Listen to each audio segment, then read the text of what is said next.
অনেক সুন্দর একটি গল্প যদি ভালো লেগে থাকে দয়া করে চ্যানেলটাকে সাবস্ক্রাইব করবেন।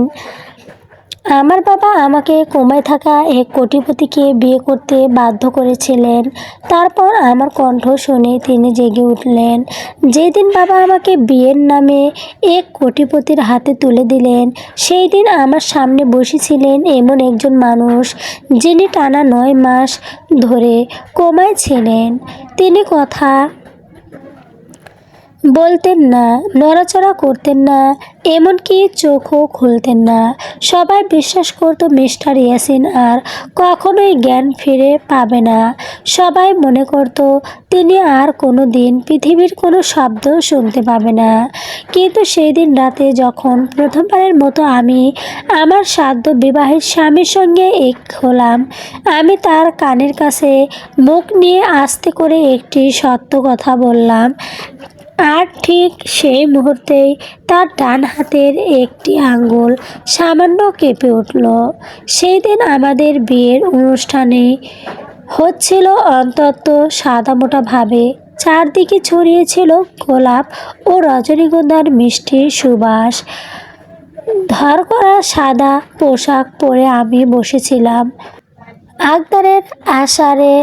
আমার পাশে হুইল চেয়ারে নিচুপ হয়ে বসেছিলেন মিস্টার ইয়াসিন। তার কালো চুল সুন্দর করে আড়ানো ছিল, দুটি হাত নিস্তব্ধ হয়ে কোলে পড়েছিল।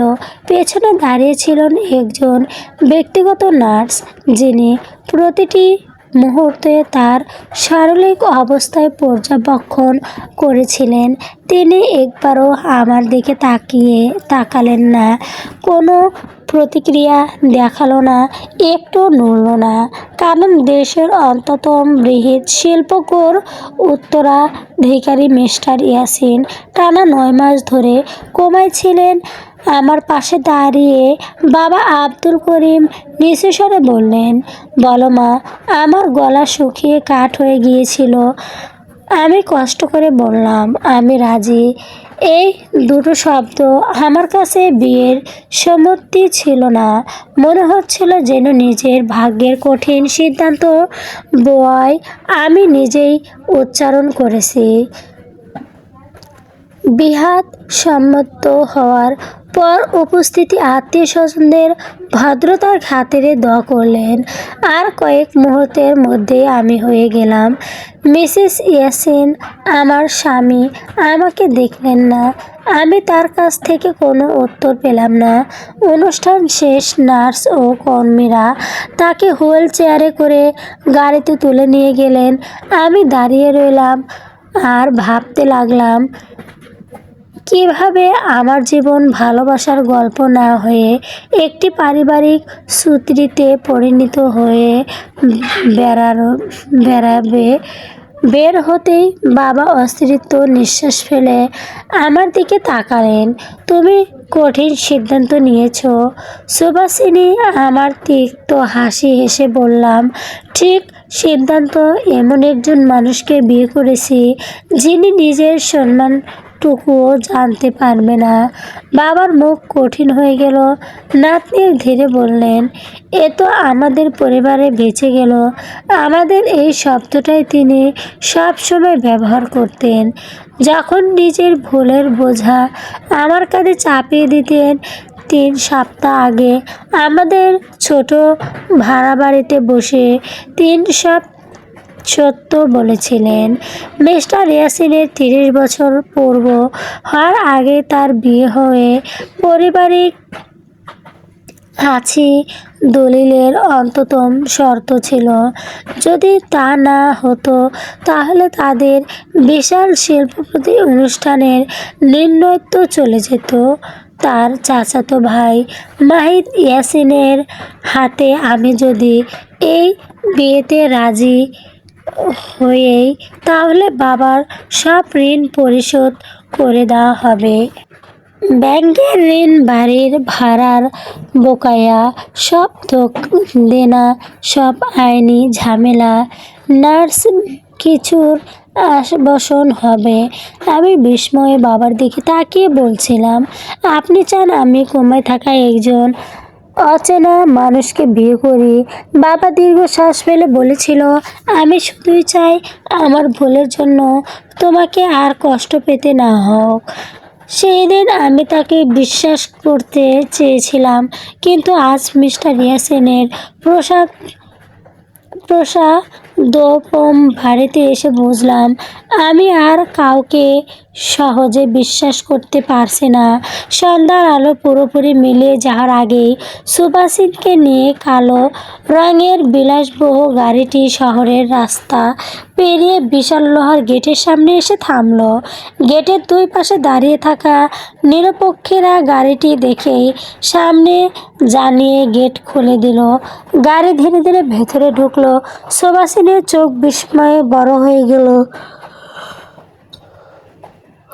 যতদূর চোখ যায় পরিচ্ছন্ন বাগান, সারি সারি বিদেশি ফুল গাছ, মাঝখানে ঝর্ণা, আর তারও সামনে রাজকীয় নকশে তৈরি তিনতলা বাড়ি।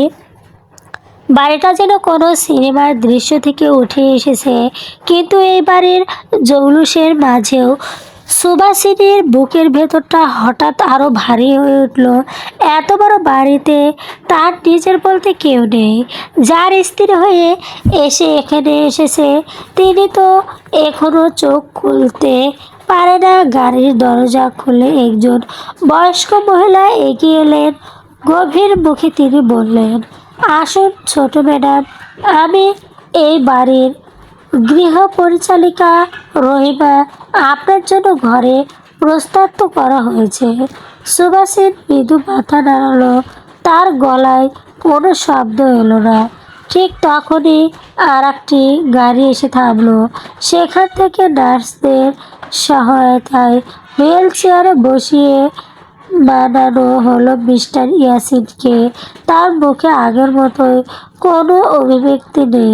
মনে হচ্ছে চারপাশে কি ঘটেছে তিনি কিছুই বুঝতে পারছে না। সুবাসিন দূর থেকে তাকিয়ে রইল। অদ্ভুত এক অনুভূতি তাকে গ্রাস করলো। মানুষটা বেঁচে আছেন, কিন্তু যেন জীবন থেকে বহু দূরে হারিয়ে গেছেন। রহিমা বললেন, প্রতিদিন সকাল ডাক্তার আসেন নির্দিষ্ট সময়ে, ফিজিওথেরাপি হয়, নার্সরা সারাক্ষণ দেখাশোনা করেন। আপনি চাইলে শুধু তার পাশে কিছুক্ষণ বসবেন, এর বেশি কিছু করতে হবে না। আমাকে কেন এখানে আনা হয়েছে? হঠাৎ প্রশ্ন করলো সুবাসিন। রহিমা একটু থমে বলল, আমি এই প্রশ্নের উত্তর হয়তো এই বাড়ির সবাই জানে, কিন্তু কেউ মুখে বলবে না। কথাটা শুনে সুবাসিন কপালে ভাঁজ পড়ল। রাত নামতেই তাকে দ্বিতীয় তলার একটি বড় ঘরে নিয়ে যাওয়া হলো। ঘরটি এত বড় যে তাদের আগের পুরো ভাড়া বাড়িটা যেন এর ভেতরে সহজে ধরে যাবে। নরম বিছানা, বড় বুকশেলফ, বারান্দা, দেওয়াল, দামি চিত্রকর্ম, সবকিছুই নিখুঁত। তবু ঘরটিকে তার কাছে একেবারেই আপন মনে হলো না। সে জানালার পাশে দাঁড়িয়ে অনেকক্ষণ বাইরে তাকিয়ে রইল। দূর বাগানের আলো জ্বলছে, অথচ তার মনে শুধু বাবার মুখটাই ভেসে উঠছে। বাবা কি সত্যি তার জন্য এই সিদ্ধান্ত নিয়েছিলেন, নাকি নিজের ভুল লোকের জন্য? ঠিক তখন দরজায় টোকা পড়ল। একজন বয়স্ক ভদ্রলোক ভেতরে ঢুকে নিজেকে পরিচয় দিলেন, আমি এই প্রতিষ্ঠানের আইনি প্রতিষ্ঠাতা অ্যাডভোকেট সাইফুল ইসলাম। সুবাসিন ভদ্রভাবে বলতে বলল। ভদ্রলোক একটি ফাইল তার সামনে রেখে বললেন, আপনার বিয়ে কিছু আইনি কাগজ স্বাক্ষর বাকি আছে। সুবাসিনের ফাইল খুলে দেখল অসংখ্য কাগজ। সে ধীরে জিজ্ঞাসা করলো, এগুলো কি আপনি এখন মিস্টার ইয়াসিনের অবদ্ধ স্ত্রী? তবে কোম্পানির কোনো সম্পত্তির ওপর আপনার ব্যক্তিগত মালিকানা নেই। আপনি শুধু তার আইনগত অভিভাবক হিসাবে কিছু সিদ্ধান্ত নিতে পারবেন। যদি চিকিৎসক বেড প্রয়োজন মনে করেন। কথাগুলো শুনে সুভাষিন অস্তিত্ব নিঃশ্বাস ফেলল। অন্তত কেউ যেন ভাবতে পারল না সে সম্পদের লোভে এই বিয়ে করেছে। সে কাগজের স্বাক্ষরের পর ভদ্রলোক উঠে দাঁড়ালেন। বিদায় নেওয়ার আগে শুধু একটি কথাই বললেন, এই বাড়িতে সবাই সহজে বিশ্বাস করবে না। দরজা বন্ধ হয়ে গেল। কথাটা মাথার ভেতরে ঘুরপাক খেতে লাগলো। কাউকে বিশ্বাস করবেন না, এর অর্থ কি? রাতের খাবারের সময় তাকে বিশাল ড্রয়িং টেবিলে নিয়ে যাওয়া হলো। টেবিলের অন্তত 20 জন বসতে পারবে, অথচ আজ সেখানে মাত্র 4 জন। একজন বয়স্ক মহিলা, একজন তরুণ আর সুহাসিন। বয়স্ক মহিলা নিজেকে পরিচয় দিলেন, আমি ইয়াসিনের ফুফু শাহিনা বেগম। তার কণ্ঠ মমতার চেয়েও কাকশতায় বেশি ছিল। তরুণীটি হালকা হেসে বলল, আমি মাহিন ইয়াসিন, মাহিনের চাচাতো ভাই। নামটা শুনে সুহাসিনের বুক কেঁপে উঠল। এই মানুষটি হয়তো তো পুরো শিল্প প্রতিষ্ঠানের নৃত্য চলে যাওয়ার কথা ছিল যদি আজকের বিয়েটা না হয়। মাহির ঠোঁটে এক সময় এক ধরনের তীক্ষ্ণ হাসি লেগে আছে। বলে, ভাবি আপনাকে স্বাগতম। আশা করি আমাদের পরিবারের বেরিয়ে নিতে কষ্ট হবে না। কথাগুলো ভদ্র হলেও চোখের দৃষ্টিতে যেন অন্য কিছু লুকিয়ে আছে। সুভাষিন শুধু মাথা নাড়ালো। খাওয়া শেষ হওয়ার পর সে নিজের ঘরে ফিরে যেতে চেয়েছিল ঠিক সেই নার্স এসে বলল, ম্যাডাম আজ রাত থেকে স্যারের কক্ষে আপনাকেই থাকতে হবে। সুভাষিন থমকে গেল। এই ঘরে যে এটাই পরিবারের সিদ্ধান্ত। কিছুক্ষণ পর ধীরে সে এসে কক্ষে ঢুকলো। ঘরটি নীরব, মৃদু আলো জ্বলছে। মিস্টার ইয়াসিন বিছানায় নিচুপ শুয়ে আছে। ভিন্ন চিকিৎসা যন্ত্রণায় নির্মিত শব্দ করছে। সুভাষিন ধীরে ধীরে বিছানার পাশে গিয়ে দাঁড়ালো। অনেকক্ষণ চুপ করে তাকিয়ে রইল। তারপর আস্তে করে বলল, আপনি যদি শুনতে পান তাহলে জেনে রাখুন, আমি স্বেচ্ছায় এই বিয়ে করিনি। আপনাকে ব্যবহার করেও কোনো ইচ্ছা আমার নেই। শুধু বাবাকে বাঁচানোর জন্য এখনো এসেছি। কোনো উত্তর এলো না। সে হালকা দীর্ঘশ্বাস ফেলল। চেয়ার টেনে বিছানার পাশে বসে পড়ল। কয়েক মিনিট পর নিজের অন্তরে আবার বলতে শুরু করলো, জানেন ছোটবেলায় আমি ভাবতাম আমার বিয়ে হবে এমন একজন মানুষের সঙ্গে যে আমার দিকে তাকিয়ে হাসবে, আমার হাত ধরে বলবে এখনো এক ছেড়ে যাবে না।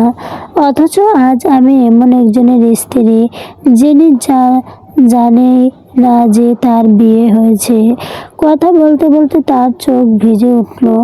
এক ফোঁটা অশ্রু গড়িয়ে পড়ে ইয়াসিনের হাতের উপরে পড়ল। ঠিক সেই মুহূর্তে সুভাষিন হঠাৎ লক্ষ্য করল ইয়াসিনের ডান হাতের তাজনি যেন খুব সামান্য কেঁপে উঠল। সে চমকে উঠে সামান্য বুকে ঝুঁকে পড়ল। স্যার, সে দ্রুত হাতের দিকে তাকালো। সবার সব স্বাভাবিক, নিজের ভুল ভেবে সব চুপ হয়ে গেল। ঠিক তখনই দরজার বাইরে দাঁড়িয়ে থাকে একজন মানুষ। সবকিছু নীরবে দেখছিল। মৃদু আলোয় তার মুখ স্পষ্ট বোঝা যাচ্ছিল না, শুধু দেখা গেল সে আস্তে করে মোবাইল বের করে করছে। একটি বার্তা পাঠালো। মেয়েটা আসার পর থেকে পরিবর্তন লক্ষ্য দেখা যাচ্ছে। নজরদারি বাড়াতে হবে। বার্তাটি পাঠিয়ে সব মূর্তি নিঃশ্বাস অন্ধকার ক্যারিডোরটি মিলে গেল। সুভাষিন কয়েক মুহূর্তে স্থির হয়ে মিস্টার ইয়াসিনের হাতের দিকে তাকিয়ে রইল। তার মনে হচ্ছিল একটু আগে সে স্পষ্ট দেখেছে ইয়াসিনের ডান হাতের তাজনি কেঁপে উঠেছিল। কিন্তু এত দ্রুত সবকিছু আবার স্বাভাবিক হয়ে যায়। সে নিজেই নিজের চোখে বিশ্বাস করতে পারছিল না। সে ধীরে ধীরে ইয়াসিনের হাতটা নিজের হাতে তালু নিল। হাতটা ঠান্ডা, নিজের নিস্তেজ, তবুও অদ্ভুতভাবে মনে হচ্ছিল এই মানুষের ভেতর কোথাও যেন জীবনে একটা তীক্ষ্ণ আলো এখনো জ্বলছে। আমি ঠিক ভুল দেখলাম? খুব আস্তে নিজের কাছেই প্রশ্ন করল সে। ঘর তখন শুধু হাট বানিয়ে নিয়মিত শব্দ ভেসে আছে।